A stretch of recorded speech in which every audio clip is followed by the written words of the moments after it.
Hello friends, कैसे हैं आप सब लोग। हमें उम्मीद है सब लोग अच्छे होंगे। चलिए आज के वीडियो में हम लोग पढ़ते हैं प्रेजेंट टेंस के बारे में। प्रेजेंट टेंस के ऊपर लिखा है person.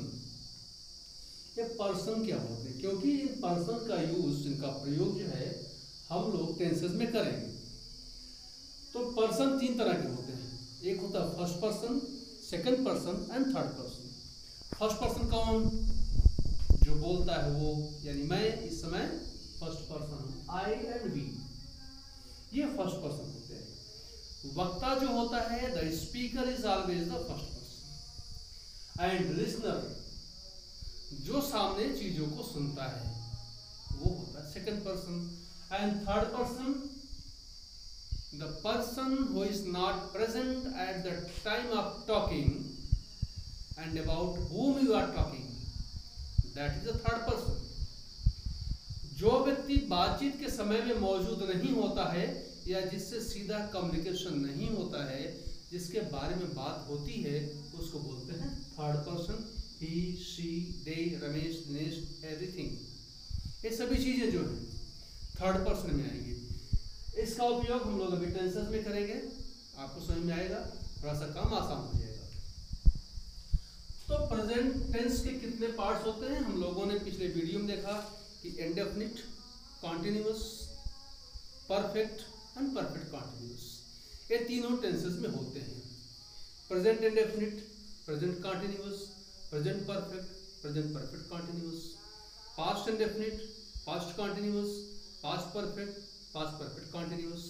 Future indefinite, future continuous, future perfect, future perfect continuous. यानी चार चीजें, indefinite, continuous, perfect and perfect continuous, ये सभी टेंसेस में हमको मिलेंगे। तो सबसे पहले हम लोगों ने शुरू किया है प्रेजेंट टेंस। प्रेजेंट टेंस के दो पार्ट को हम लोग आज कवर करने की कोशिश करेंगे इस वीडियो में।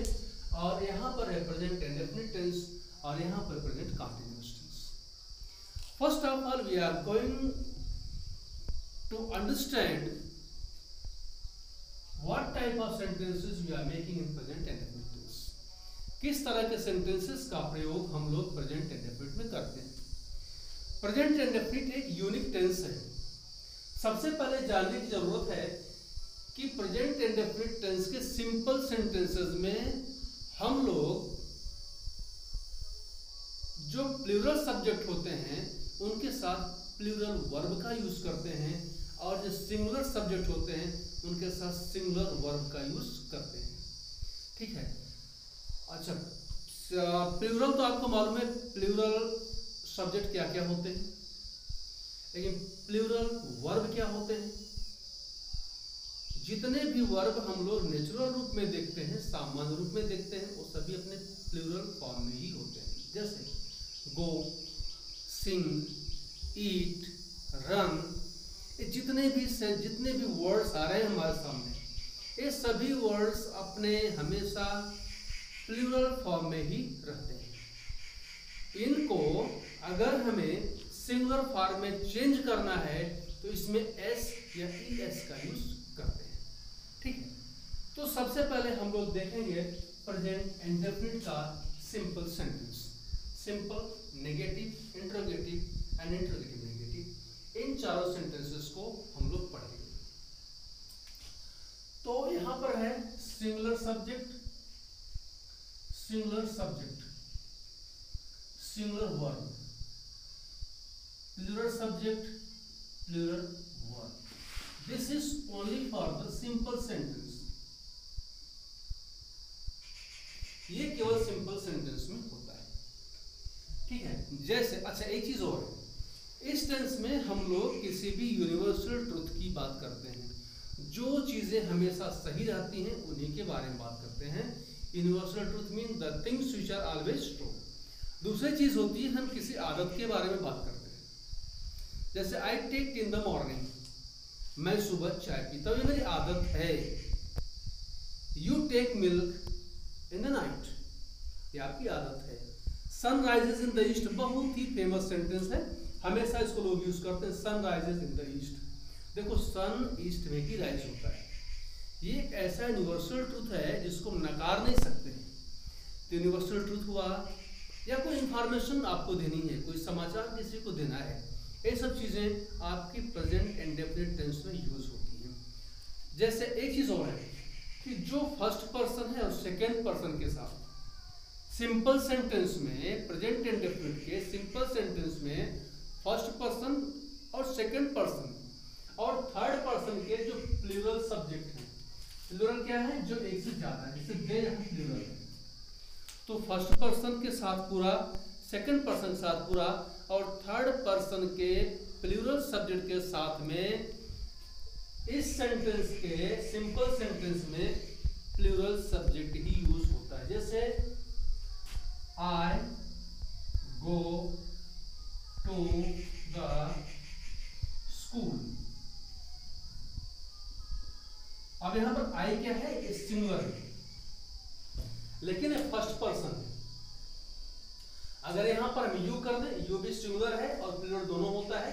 अगर सिंगुलर के सेंस में आप करते हैं you go to the school, यहां पर भी यू के साथ गो का ही यूज हो रहा है। यहां पर और भी चीजों का मतलब गो अपने फॉर्म को चेंज नहीं करेगा। अगर यहां पर ही हो जाए, यहां पर अगर हमने ही का यूज किया तो ही गोज हो जाएगा, he goes to the school. देखिए यहां पर थर्ड पर्सन का सिंगुलर सब्जेक्ट यूज हुआ है। इसके साथ हम लोगों ने इसके वर्ब में यस यहाँ पर इंक्लूड कर दिया है। जब तक हम लोग फर्स्ट पर्सन और सेकंड पर्सन को यूज करेंगे, वो चाहे एक वचन में हो या बहुवचन में हो, उसका फर्क नहीं पड़ता है, उसके साथ वर्ब का प्लूरल फॉर्म ही यूज होगा इस सेंटेंस में। ठीक है, समझ में आया? समझ में नहीं आएगा तो आप लोग हमको जरूर बताइएगा, कमेंट करके बताइएगा कि चीजें क्या समझ में नहीं आ रही हैं। यह हुआ सिंपल सेंटेंस के साथ। अब हम लोग अगर इसको नेगेटिव बनाना है, नेगेटिव कहाँ पर होता है, जहां पर नकारात्मक चीजें आ जाती हैं, जहां पर नहीं का प्रयोग होता है, वहां पर उस सेंटेंस को हम लोग नेगेटिव सेंटेंस बोलते हैं। अब देखिए नेगेटिव को बनाने के लिए हमको हेल्पिंग वर्ब की जरूरत पड़ेगी। We need helping verb to make the negative sentences. Helping verb इसके हैं, हेल्पिंग वर्ब इसके हैं डू एंड डज। डू का यूज किसके साथ होगा, फर्स्ट पर्सन, सेकंड पर्सन और थर्ड पर्सन के सभी प्लूरल सब्जेक्ट के साथ में इसका यूज होगा। यानी does will be used with do, do will be used with first, second and third persons plural subjects.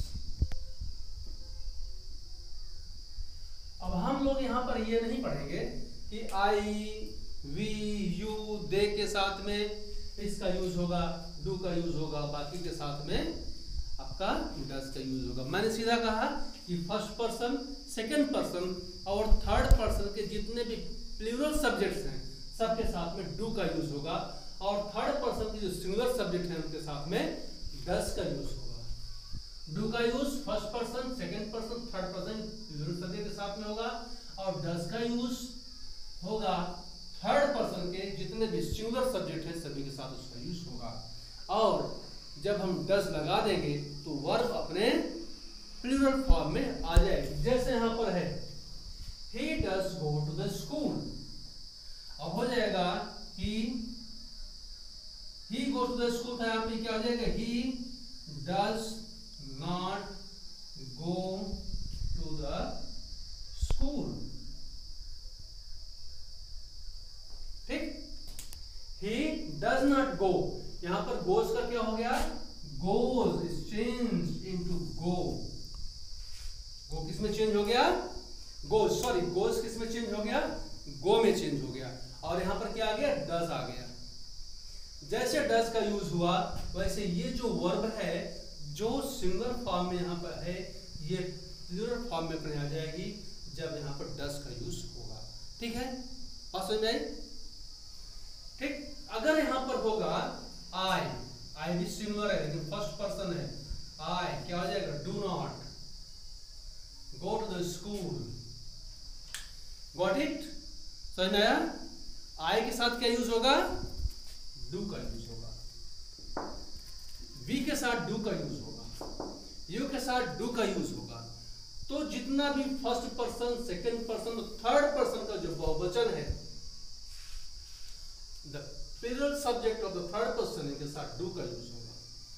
हमको लगता है कि अब समझ में आ रहा होगा, क्योंकि चीजों को मैं सिंपल से सिंपल करने की कोशिश कर रहा हूं आपके लिए, जिससे इन चीजों को आप बहुत ही आसानी से समझ सके, कहीं कोई दिक्कत आपको ना आने पाए। ठीक, अब हम लोग देखेंगे इंट्रोगेटिव सब्जेक्ट। इंट्रोगेटिव सेंटेंसेस क्या होते हैं? इंट्रोगेटिव सेंटेंस होते हैं जिसमें हम प्रश्न पूछते हैं। In the sentences in which we are asking the question, we are asking some information about any person. यहां पर है, I do not go to the school, मैं स्कूल नहीं जाता हूं। यहां पर अगर मैं यहां पर पूछूं do you go to the school, यहां पर क्या हो जाएगा? देखिए, क्वेश्चन में भी जो इंट्रोगेटिव क्वेश्चंस होते हैं, सेंटेंसेस होते हैं, उनमें भी दो तरह के इंट्रोगेटिव होते हैं। एक तो होता है यस या नो टाइप क्वेश्चंस, जिसका जवाब यस या नो में होता है, और वो सेंटेंसेस शुरू होते हैं हमेशा हेल्पिंग वर्ब से। और एक प्रश्न होता है, एक क्वेश्चन ऐसे होते हैं जिनके लिए हमको कुछ कारण बताना पड़ता है, वो होते हैं डिस्क्रिप्टिव टाइप क्वेश्चंस। और उनको बनाने के लिए हम लोग क्या करते हैं, सबसे पहले WH वर्ड्स का यूज करते हैं। ठीक, आइए देखते हैं कैसे। Do you go to the school,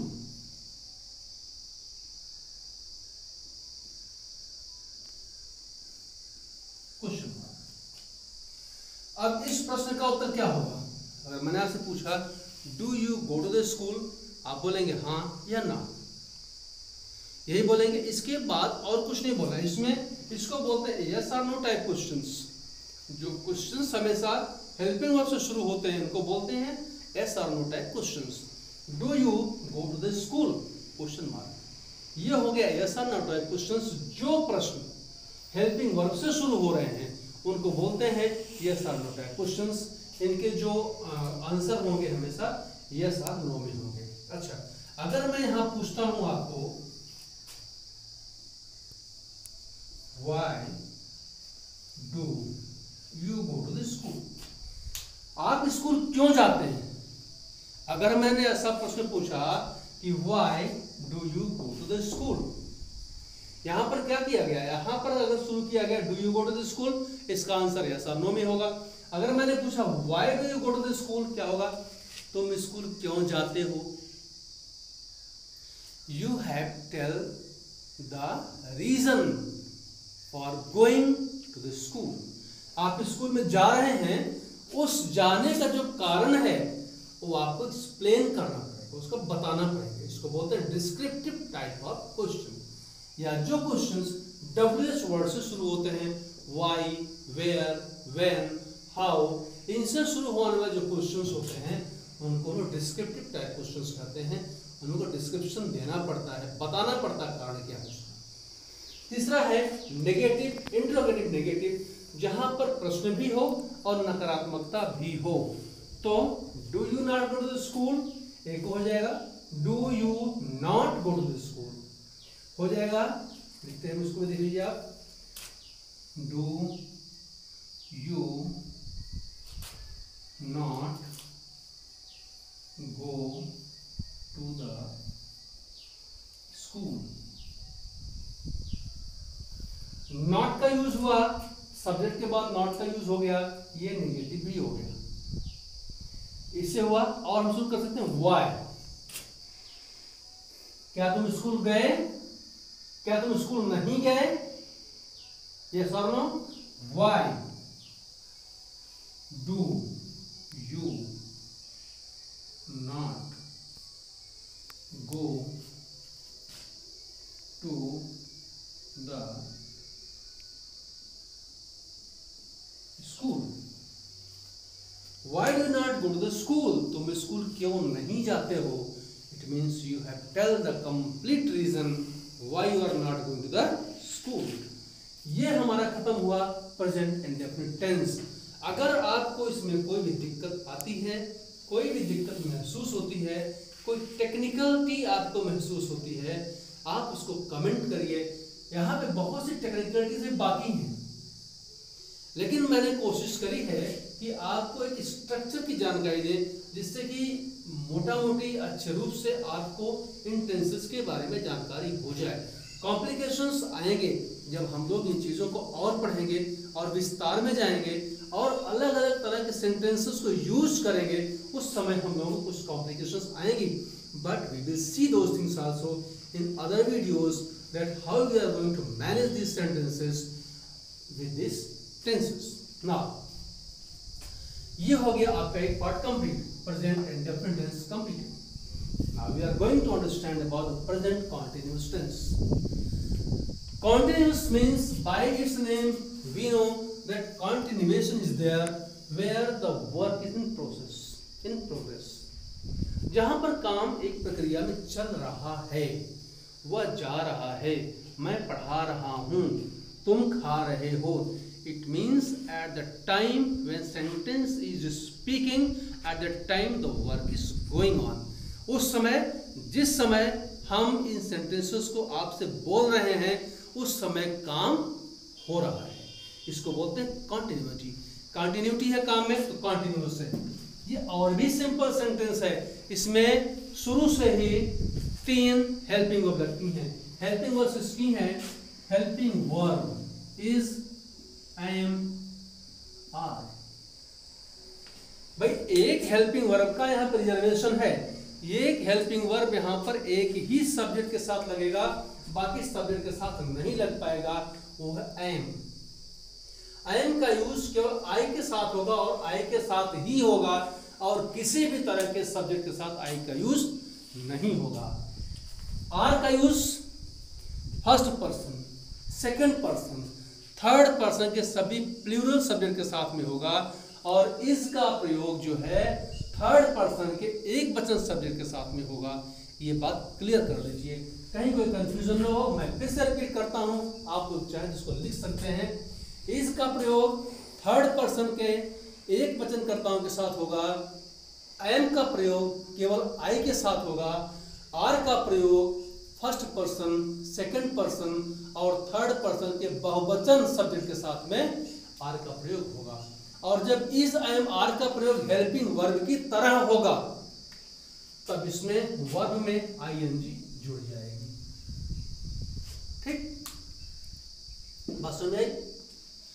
जब भी हमने इज एम आर का यूज किया in the form of helping verb, at the time क्या हो जाएगा, यहां पर वर्ब में आईएनजी लग जाएगी। मैं बार बार क्यों कह रहा हूं कि इज एम आर का यूज हेल्पिंग वर्ब की तरह हो। इज एम आर का प्रयोग मेन वर्ब की तरह भी होता है। जैसे आई एम अ टीचर, यहां पर एम लगा हो, I am a teacher. He is a doctor, is a doctor, यहां पर इज जो है मेन वर्ब है, एम जो है एम टीचर मेन वर्ब है। दे आर प्लेयर्स, वे प्लेयर्स हैं, आर यहां पर मेन वर्ब है जो बताता है कि कौन क्या है। इसलिए मैं कह रहा हूं कि इसका यूज जब भी हेल्पिंग वर्ब की तरह होगा तो क्रिया में आईएनजी लग जाएगी। जैसे सिंपल सेंटेंस में क्या होगा, he is going to the school, I am going to the school, I am going to the school। ठीक, यहाँ पर आई के साथ एम का यूज हुआ, ही के साथ इज का यूज हुआ, वर्ब में क्रिया में आईएनजी लग गई, इसके बाद ऑब्जेक्ट आ गया आपका। बात समझ आ गई? ये चीजें हैं आपका जिसमें कि हम लोग सेंटेंस बना रहे हैं। इज है, एम है, आर है, अगर इनका प्रयोग हेल्पिंग वर्ब की तरह हो रहा है तो इनके साथ में हम लोग वर्ब में आईएनजी का प्रयोग करेंगे। ये हो गया सिंपल सेंटेंस। नेगेटिव में क्या होता है, नॉट का यूज होता है, वो नेगेटिव होता है। अभी क्या करना है यहाँ पर, हम आपको नेगेटिव बता रहे हैं। ही इज, यहां पर नॉट लगा दीजिए, not going to the school. He is not going to the school. He is going to the school. He is not going to the school. I am not going to the school. I am not going to the school. हम लोगों ने देख लिया कि negative sentence कैसे बनता है। अभी हम लोग देखेंगे इंट्रोगेटिव कैसे बनता है। इंट्रोगेटिव को बनाने का तरीका हम लोगों ने प्रेजेंट इंडेफिनिट टेंस में भी देखा था। सेम वही चीज आपका प्रेजेंट कंटीन्यूअस में भी होगा। जो सेंटेंसेस, जो प्रश्नवाचक वाक्य हेल्पिंग वर्ब से शुरू होंगे उनको WH वर्ड से नहीं शुरू होंगे, उनको क्या बोलते हैं हम लोग, yes or no type question. जैसे is he going to the school, क्या स्कूल जा रहा है, इसका उत्तर क्या होगा, यस और नो, हाँ या नहीं। हाँ जा रहा है, हाँ नहीं जा रहा, हाँ या ना में होगा। अगर हम बोलेंगे क्या वह स्कूल क्यों नहीं जा रहा है, तो इसका रीजन बताना पड़ेगा। उसका पेट दर्द कर रहा है, उसका सर दर्द कर रहा है, उसका होमवर्क नहीं पूरा है, इसलिए स्कूल नहीं जा रहा है। तो यहां पर हम लोग देखेंगे इंट्रोगेटिव में इज, बहुत सिंपल तरीके से कोशिश कर रहा हूं मैं कोशिश में कितना कामयाब होगा ये आप लोग बताएंगे अपने कमेंट्स में, कि इसको और भी सिंप्लीफाई करने की जरूरत है कि आपको समझ में आ रहा है। Is he going to the school, question mark, क्या वो स्कूल जा रहा है। ये हो गया आपका yes or no type questions. अगर हम पूछते हैं why is he going to the school, अगर मैंने पूछा कि वह स्कूल क्यों जा रहा है, क्या वह स्कूल जा रहा है, वह स्कूल क्यों जा रहा है, दोनों में अंतर है। एक का उत्तर दूसरा आएगा, दूसरे का उत्तर दूसरा आएगा। तो ये शुरू हुआ WH वर्ड से और ये शुरू हुआ हेल्पिंग वर्ड से। WH वर्ड्स में आपको देता हूं क्या है, why, where, when, ये सभी WH से, जितने भी वर्ड्स होंगे WH से, ये क्या होंगे, WH वर्ड्स, या इनको बोलते हैं इंट्रोगेटिव वर्ड्स भी इनको बोलते हैं। ये हो गया आपका इंट्रोगेटिव। ना इंट्रोगेटिव नेगेटिव में सिंपल सी चीजें हैं, आप इनके बीच में is he not, why is he not, यहां पर नॉट का यूज कर दीजिए, आपका हो गया ये इंट्रोगेटिव नेगेटिव सेंटेंसेस। हमको लगता है कि आपको समझ में चीजें आई होंगी। यदि आपको कोई दिक्कत आ रही है तो आप लोग इसी चैनल पर कमेंट करके इस वीडियो में हमको बताइए कि आपको क्या चीज समझ में नहीं आई है, आपको क्या और चीजें इंग्लिश ग्रामर के बारे में जाननी है। I will try my best to explain these things in the simplest language and in simplest way to understand these things without any complication. Channel को सब्सक्राइब करिए, लाइक करिए and try to increase the views. Okay, जय हिंद,